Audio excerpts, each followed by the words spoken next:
किस अंदाज से जिंदा हैं, वो अंदाज सिर्फ अल्लाह पर आया है। बेशक। इसलिए तुम्हारी नजरें इस कैफियत का नज़ारा नहीं कर सकती।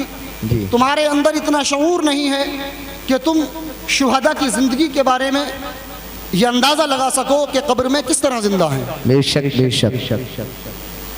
अल्लाह फरमाता है कि जो अल्लाह की राह में शहीद किए जाएं उन्हें मुर्दा मत कहो, वो जिंदा हैं। बेशक। उनको रिस्क दिया जाता है और वो जिस तरह जिंदा हैं अल्लाह जानता है। जी। अल्लाह ही के इल्म में है कि वो किस तरह जिंदा हैं। हजरात, जैसा कि आपको मालूम है कि ये जो महफिल सजाई गई है ये इमाम अली मकाम की मोहब्बत में सजाई गई है। जी।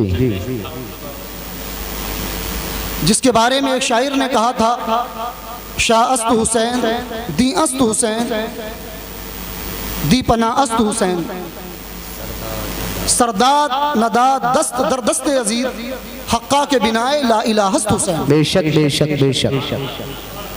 इमाम हुसैन को दीन की बुनियाद बताया गया है। जी। और हक भी यही है कि अगर वाक़या करबला वाक़या ना होता, वाक़या करबला वाक़या नहीं होता तो फिर इस्लाम भी आज हमारे पास इस हालत में नहीं होता जिस हालत में आज हमारे पास है। क्योंकि जो यजीद था वो फासिक व फाजिर था। जी। उसकी सल्तनत में फिस्को फजूर आम हो चुका था, लेकिन उसका चराग गुल करने भी कोई आया था जिसको मुश्किल कुशा मौला अली करमल्लाहु वजहुल करीम का शेर नर इमाम हुसैन कहा जाता है। बेशक बेशक। हजरात, ये उस हुसैन का महीना है कि जिसके बारे में मेरे सरकार फरमाते हैं, अल हुसैन मिन्नी व अना मिनल हुसैन। हक बात है, हक बात है। हुसैन मुझसे है और मैं हुसैन से हूँ। बेशक बेशक।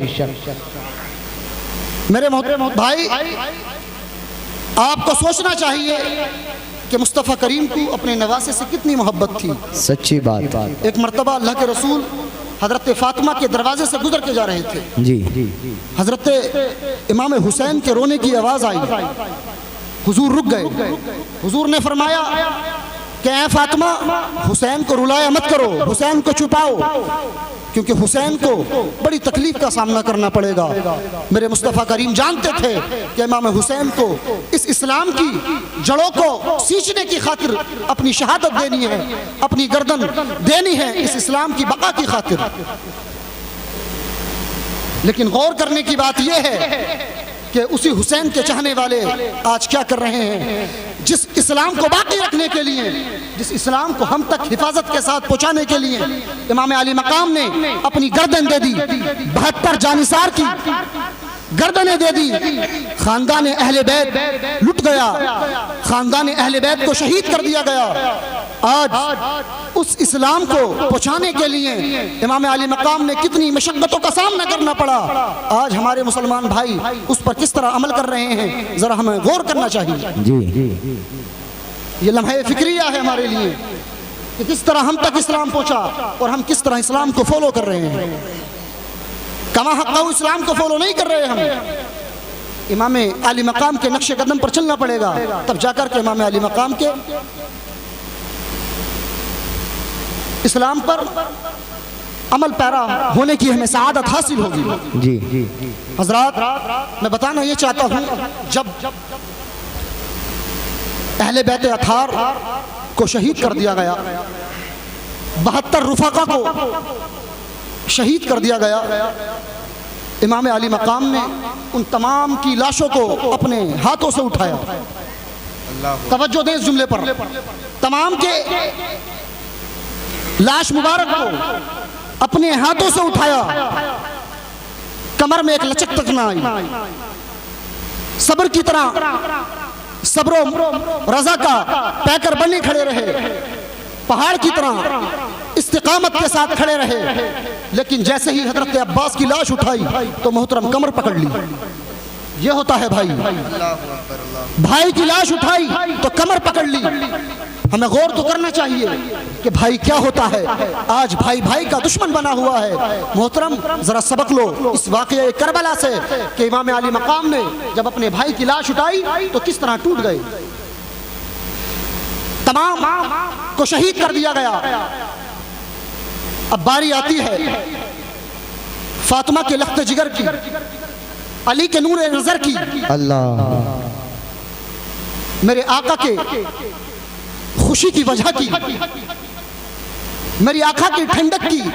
अब बारी आती है जिसको इमाम अली मकाम कहा जाता है।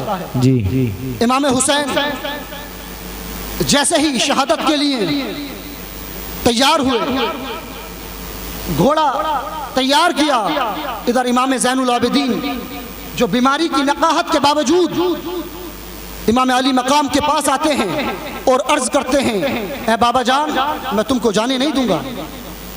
मेरे होते हुए, एक बेटे के होते हुए ये कैसा हो सकता है कि बाप कुर्बानी दे दे।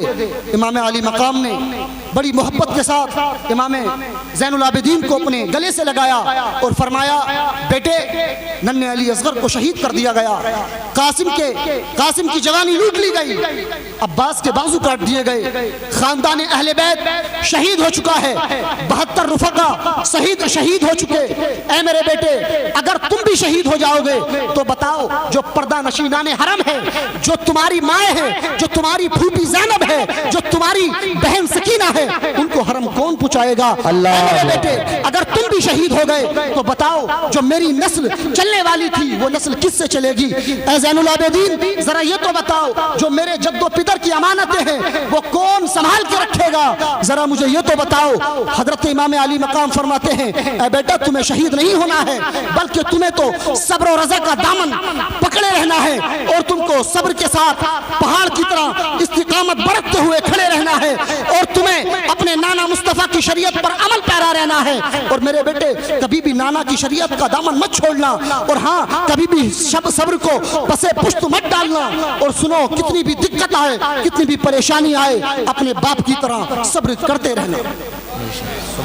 इमाम अली मकाम ने अपने बेटे को समझाया और इमाम ज़ैनुल आबिदीन को बिस्तर पर लिटा दिया। और जैसे ही बिस्तर पर लिटाया, मोहतरम हजरत इमाम हुसैन खैमे की तरफ तशरीफ ले गए। जैसे ही खैमा पहुंचे, संदूक खोला, संदूक से कुबाए मिस्री निकाली, आपने मिस्र की कुबा जेब तन फरमाई, पहनी, अपने नाना जान का इमामा शरीफ सर पर बांधा और हजरत अमीर हमजा की ढाल निकाली और अपनी कमर पर लटकाई और तलवार जुल्फ़िकार, जिसको मौला अली की तलवार जुल्फ़िकार कहा जाता है, उसको हमाइल फरमाई और हजरत जाफर तैयार का नेजा लिया। और नेजा लेने के बाद जैसे ही आप घोड़े पर सवार हुए, कसम खुदा की, हजरत सकीना देख रही थी। हजरत सकीना ने देखा कि बाबा तो जाने लगे हैं, बाबा तो जंग की तरफ जाने लगे हैं, मैदान जंग में तशरीफ ले जाने के लिए तैयार हैं। हजरत सकीना अर्ज करती है, बाबा जान, नन्हे अली असगर को इन जालिमों ने नहीं छोड़ा, नन्हे अली असगर को भी इन लोगों ने शहीद कर दिया, कासिम की जवानी लूट ली गई, हजरत अब्बास के बाजू काट दी गए, खानदान अहले बैत को काट दिया गया। जरा ये तो बताएं बाबा, आप हमें किसके भरोसे छोड़ करके जा रहे हैं? आप हमें किसके भरोसे छोड़ करके जा रहे हैं? मौला हुसैन फरमाते हैं, ऐ मेरी बेटी, फिक्र न करना, मैं तुम्हें अल्लाह के निगरानी में सौंप करके जा रहा हूँ, मैं तुम्हें अल्लाह के भरोसे छोड़ करके जा रहा हूँ। और हाँ, याद रखना, हमेशा सब्र और रज़ा का मुजाहरा करते रहना, सब्र और रज़ा का दामन थामे रहना। और हाँ, जैसे ही हजरत ज़ैनब ने देखा कि भाई तुम भी जा रहे हो, हजरत ज़ैनब की आंखों से आंसू निकल गए। जैसे ही बीवियों ने देखा, ऐ मेरे सरताज, एक हसरत यास की तस्वीर बनी खड़ी रही। हजरत जो आपकी बीवियां थी वो बड़ी मायूस थी, आपकी बीवियां आपके गम में रोने लगी। कसम खुदा की, हजरत मौला हुसैन ने सब्र का मुजाहरा करते हुए उनको समझाया और मेरा मैदान कारजार में जा पहुंचे। और जैसे ही मैदान कारजार में पहुंचे आप, तो देखा कि यजीदियों का लश्कर है, मोहतरम हजारों का लश्कर था। इधर ये मुश्किल कुशा मौला अली का शेर नर अकेला था, इधर हजारों का लश्कर। आप गौर तो करें, कई दिन के भूखे प्यासे, 72 रुफका की लाशों को उठाया है अभी, 72 रुफका की लाशों का गम आपकी पीठ को तोड़ चुका है और आप मैदान कारजार में तने तनहा जालिमों को मुकाबले में खड़े हैं। जैसे ही आपने देखा कि जालिम सामने है, हजरत इमाम अली मकाम ने एक खुतबा पेश फरमाया। हजरत इमाम अली मकाम ने अपना नसबनामा पढ़ करके सुनाया। फरमाया कि ऐ जालिमों, तुम जिस नबी का कलमा पढ़ते हो तुम जानते हो वो कौन है? वो मेरे नाना है, मैं उनका नवासा हूँ। ये वही नबी है जिसने मेरे बारे में कहा है अल हुसैन मिन्नी व अना मिनल